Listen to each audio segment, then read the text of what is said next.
Hi everybody, welcome to Ecodriver. My name is Helmut. Today we go out on the Ecodriver loop with a long-awaited car, which I want to drive for a long time. It's the Polestar 2. We have here the Polestar 2 long-range single engine and a single motor, and we have the 170 kilowatts, 231 horsepower, 78 kilowatt hour traction battery. That's gross. Net might be around 75, I guess. Unladen weight is 2,023 kilograms, 4,450 pounds. This car is owned by Benedict. He's sitting next to me, and he just borrowed me this car for this day and to do this test. He lives close by, and it was a bit difficult to get the Polestar from the dealer, so yeah, it was just a nice offer from Benedict. We go out on our Ecodriver loop. I'll show you here, in case you've never been on my channel before. We start in the southeastern outskirts of Innsbruck, go out of town for about a kilometer in a 30 kph zone. Then we start a descent, which elevates us around 360 meters, 1100 feet, followed by some rolling hills. Descent, an open road section with speeds ranging from 30 to 100 kilometers an hour, 20 to 60 miles per hour. Although today we might be affected by some roadworks, but we'll see that later on. Then we have a motorway for 17 kilometers, 10 miles, and at the end we have 18 kilometers of city traffic. And after every section I show you the overall and sectoral consumption, and in the end we analyze the whole trip. Weather is exceptionally nice today, and I hope you'll enjoy it, and I'll talk to you later.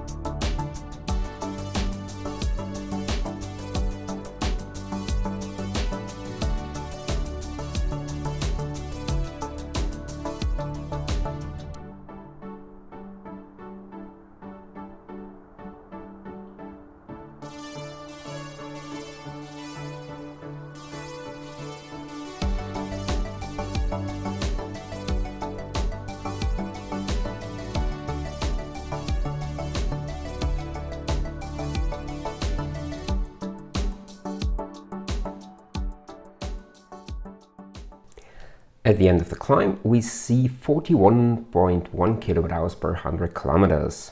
Now we are approaching the hills.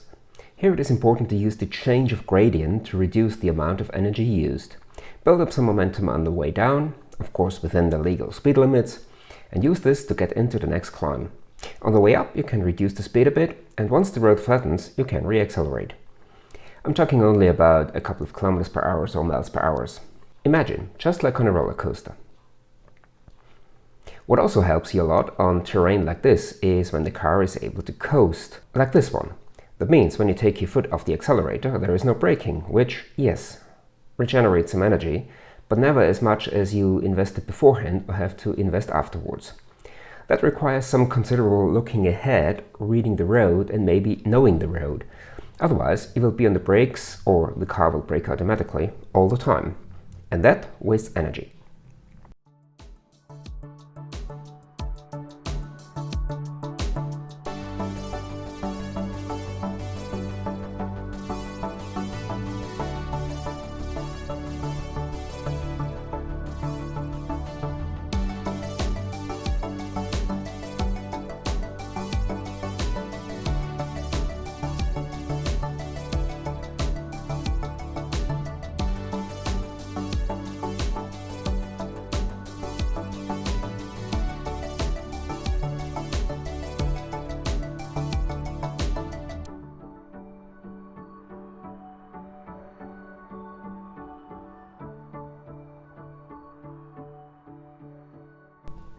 At the end of the hills, the board computer shows 29.6 kilowatt hours per 100 kilometers.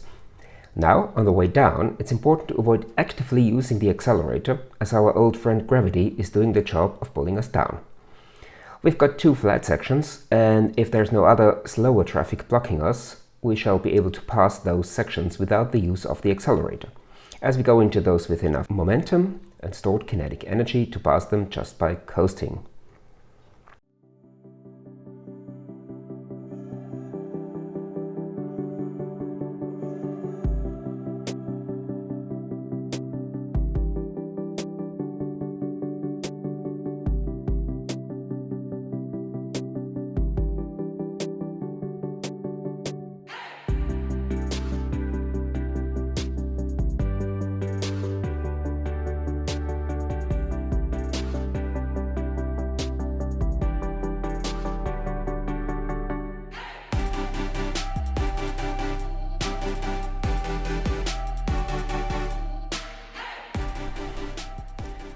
.6 kWh per 100 kilometers at the end of the descent back to roughly starting altitude.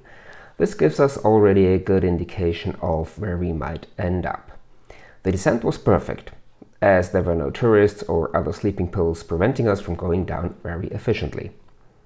Now, on the mixed roads for the next 18 kilometers or so, we have speed limits between 30 and 100 kilometers per hour, 20 and 60 miles per hour. However, we might get held up by some roadworks. From higher speeds, it's even more important to look ahead, as avoiding braking means you can cover a lot of distance just by coasting.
.2 kWh per 100 kilometers at the end of the mixed roads.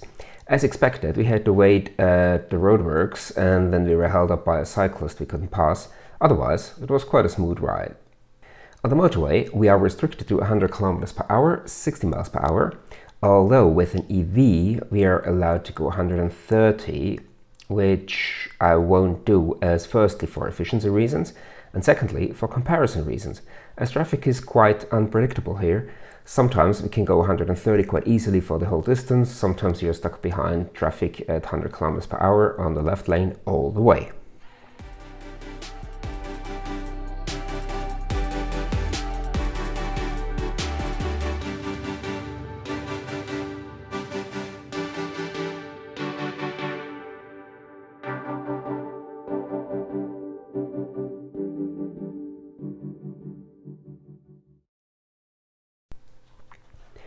14.9 kilowatt hours per 100 kilometers at the end of the motorway. The next and last section for today is city traffic. Here it's important to keep the car in motion, try to avoid braking or stopping at all. Of course, that's not possible most of the time, but we try. As mentioned before, EVs regenerate energy when braking, but never enough to compensate for what had to be invested to be able to regenerate in the first place. So I try to drive in a way that allows me to avoid braking as much as possible.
We're coming to the end of this trip now, and well, I'm tempted to say that this is probably the best EV I've ever tested. And for efficiency, well, 14.6 isn't the top result, but it isn't bad either. So I'm quite happy with it, and now let's have a look at the details. Well, let's have a quick look at the sectoral and overall consumption of our trip with the Polestar 2. You see here the consumptions on the different sections. And overall 14.6 kilowatt hours per 100 kilometers. Yeah, it's, as we see in this table, they are in order of the weight specific consumption. That's the column on the far right. The Polestar 2 single motor long range is just a little bit above average when it comes to consumption. It isn't known as a very efficient car, but still 0.722 kilowatt hours per 100 kilometers I think isn't too bad. And for a car that is on the heavier side, it's really good, and it's good to drive. It's probably the best electric vehicle I have driven so far. And the only thing I could criticize is maybe the lack of steering wheel pedals to do some braking or changing the region or setting the region with the pedals. But apart from that, yeah, almost perfect. As I said in the video, if you want to drive efficiently with an electric vehicle, The most important thing is to keep it rolling, to keep it coasting, not to either pull or push the car all the time. That means if you have an electric vehicle, when you lift your foot off the accelerator and it starts regenerating, starts braking, that's already inefficient because you destroy energy that you have invested beforehand. So it's always better to accelerate and then just keep the car rolling as much as possible. Play with the road, play with the gradient, the different gradients of the road. And just as I have explained in the video, if you want to know how to drive EVs more efficiently in general, I've put a link up here with my 5 tips of how to do so, and down here you'll find the playlist with all the EVs I've tested so far. And I hope you enjoyed this video. Thanks for watching, take care, see you next time.